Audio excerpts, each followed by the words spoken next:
আসলে ভাইয়া আমরা আসছিলাম থানাতে একটা অভিযোগ নিয়ে, এসে আমরা প্রতারকের শিকার হই। আমরা যখন থানা থেকে কাজটা শেষ করে গেটে দিয়ে বের হতে গেলাম, তখন ওই প্রতারকটা বলতেছে দাঁড়ান একটু। তখন আমরা দাঁড়ালাম। দাঁড়ানোর পর উনি বলতেছে আপনারা যে কাগজটা কপি করছেন, এক কপি আমাদেরকে দেন।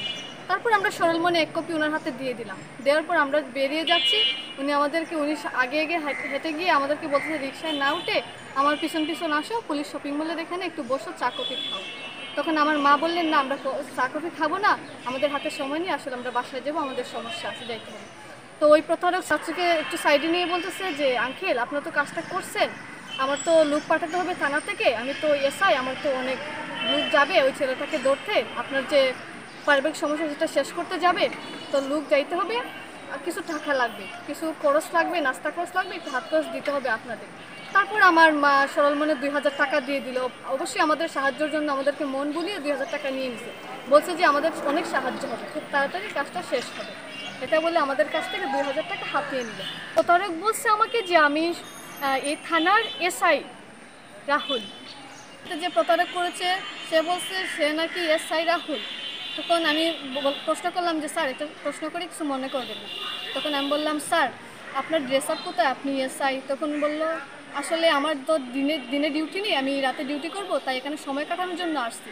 আচ্ছা বেশি কথা না বলি, তোমাদের যে কাগজটা করছো সেই কাগজটা আমাকে দাও, হেল্প হবে অনেক। কাগজটা তোমাদের কাছ থেকে হারিয়ে যেতে পারে, আমার কাছে থাকলে কাজটা তাড়াতাড়ি সম্পন্ন হবে। এমনকি উনি হাতে টাকা পাওয়ার পরে বলছে আজ রাত 9টার দিকে তোমাদের কাজ সম্পন্ন হয়ে যাবে, খুব ফাস্ট আমি কাজ করে নেব। তাই 2000 টাকা নিলাম, ওদেরকে নাস্তা করে দিলে ওরা খুব তাড়াতাড়ি কাজটা করে দেবে।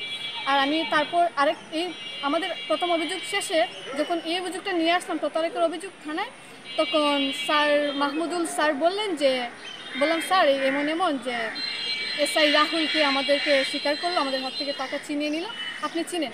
তখন মাহমুদুল স্যার বলতেছেন যে ও তো পাবেল, সাংবাদিক পাবেল।